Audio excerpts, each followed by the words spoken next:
Welcome back to the Beauty Boss Millionaire podcast with daily on-the-go episodes packed with testimonies and business tips to help you create financial freedom through entrepreneurship. Hosted by the owner of Fracassi Lashes and the Blow Dry Lounge, the Beauty Boss Millionaire herself, Falicia Fracassi.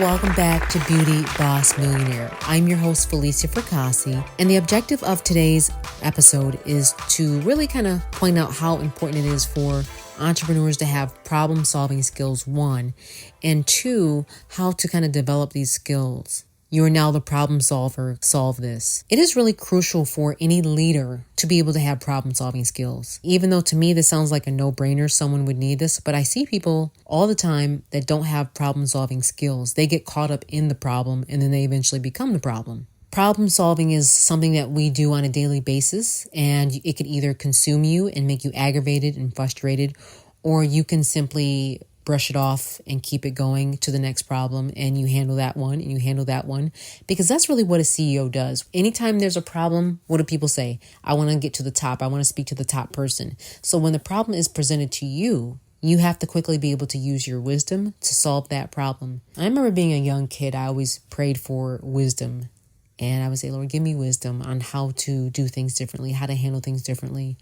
And lo and behold, one day I found myself mediating an argument between two adults. I'm not going to say the names of the people. And I remember both of them looking at me like, how in the world did you figure that out?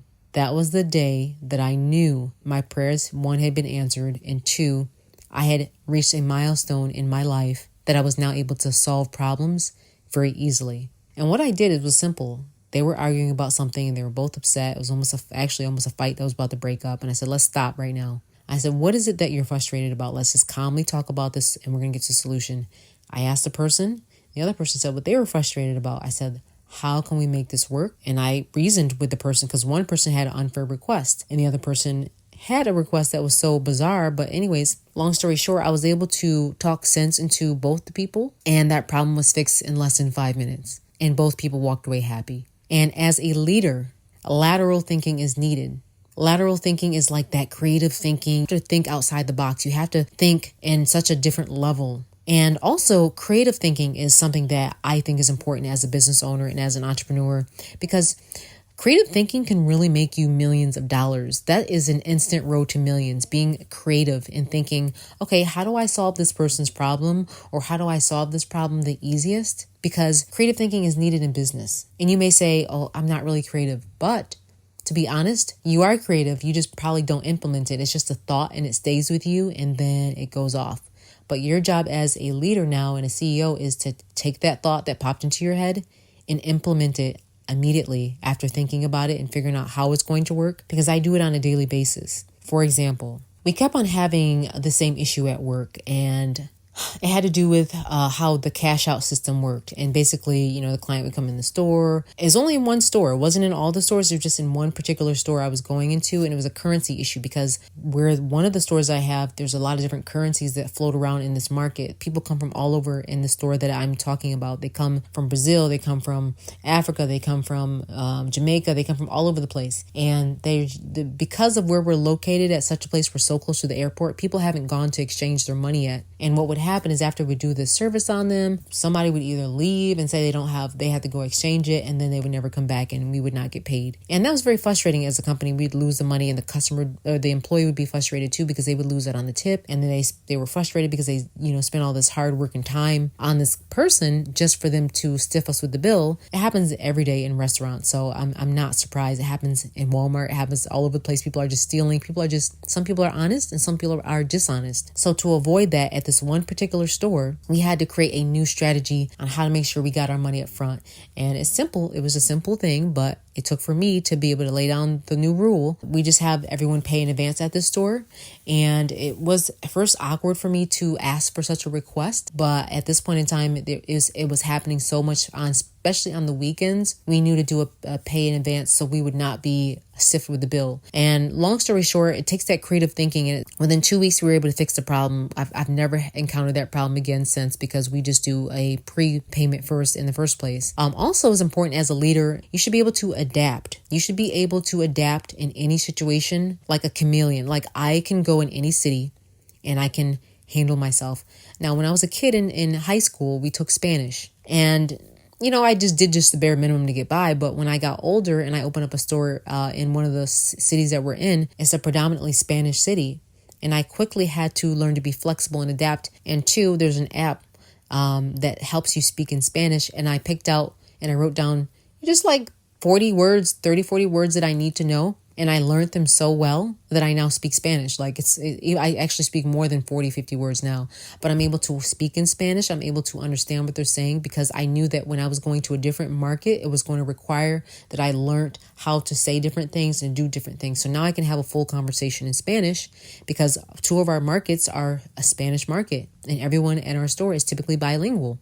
And I felt horrible as a business owner that when they would come in, I didn't know what they were saying, what they were asking. And I had to learn over the years how to speak to them, explain products, explain prices. So being flexible is really important as a business owner, that your mindset is changed to learn to be flexible and adapting to situations. Another thing that I really want to speak on quickly is resilience. Resilience is a must. Your mind needs to be resilient, meaning that you have to be able to bounce back unaffected. And what I mean by that is in this business, there are so many things that you're constantly up against. When I tell you, as a business owner, there's problem after problem after problem that will happen. You cannot get stressed. Like I've seen workers that I wanted to make managers, but they have a crappy ability to solve problems. And I said, I cannot put this person in the role because they haven't learned to solve a problem. So imagine you now going from an employee to a business owner and you haven't changed your mindset that you have to be able to solve any problem and think on your toes and figure out a situation, how to handle it that makes sense. And being resilient is part of that. There's some days where you're going to have the crappiest days. You're literally going to say, you know what?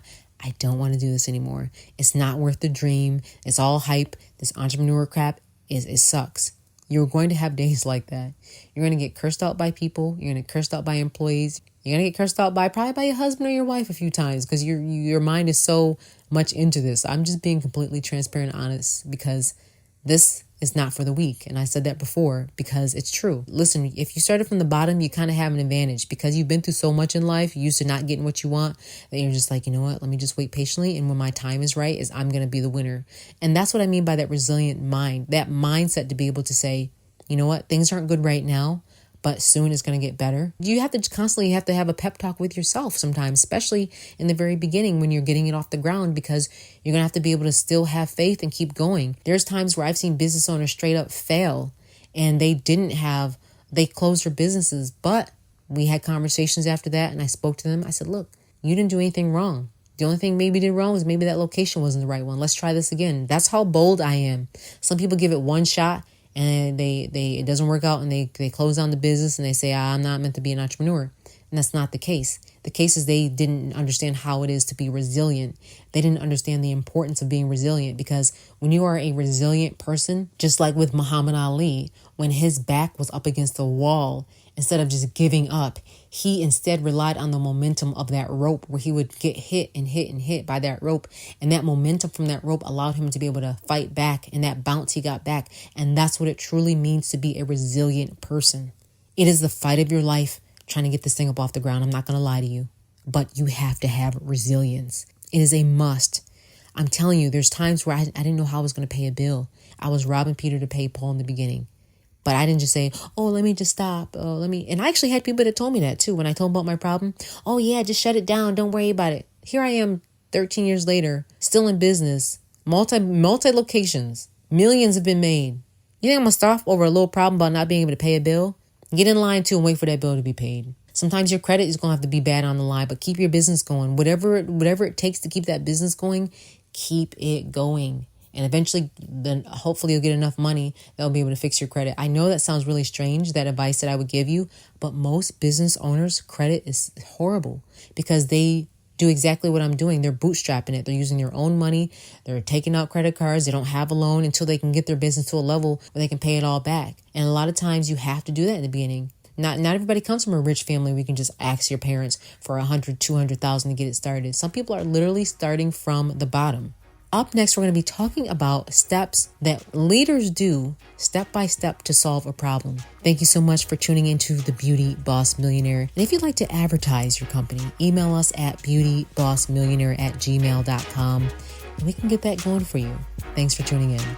That's it for today. Tune in tomorrow for the Beauty Boss Millionaire podcast. And don't forget to follow the Beauty Boss Millionaire, Falicia Fracassi, on Instagram, Facebook, and TikTok at Beauty Boss Millionaire.